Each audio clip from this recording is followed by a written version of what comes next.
நேபாளத்தினுடைய prime minister K P Sharma Oli அப்படிங்கிறவர் அவருடைய சகாக்கள் எல்லாருமே சேர்ந்து நேபாளத்தில் 26 சோஷியல் மீடியா மெசேஜிங் அப்ளிகேஷன் அப்படிங்கிறதுக்கு நாங்கள் தடை விதிக்கிறோம் அப்படின்னு சொல்றாங்க. இந்த தடை விதிப்பது அப்படிங்கிறது ஃபேஸ்புக், இன்ஸ்டாகிராம், யூடியூப், ரெட்டிட் இப்படின்னு சொல்ற முக்கியமான தளங்கள், ஸ்னாப்சாட் மாதிரியான மெசேஜிங் சர்வீஸ்.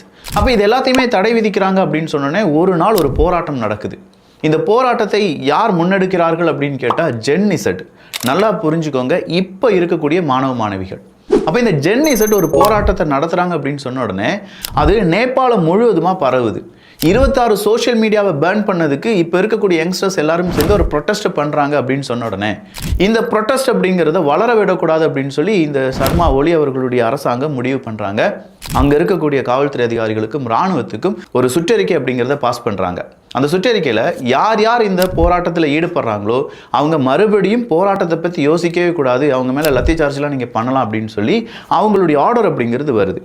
மாணவர்களுடைய போராட்டம் கை வச்சா என்ன ஆகும் அப்படிங்கிறது நேபாளத்துக்கு தெரிந்தும் அவங்க இந்த மாதிரி கை வைக்க சொன்னாங்களான்னு தெரியல. ஆனால் அந்த போராட்டத்தில் உயிரிழந்தவர்களுடைய எண்ணிக்கை 19. ஒரே நாளில் போராட்டம். அந்த ஒரு நாள்லேயே நேபாளம் அரசாங்கம் அவங்க 26 சோஷியல் மீடியாவை பேன் பண்ணாங்கன்னு சொன்னாங்க, அதை ரிவர்ட் பண்ணுறாங்க. இல்லை நாங்கள் பேன் பண்ணலை அப்படின்னு சொல்கிறாங்க.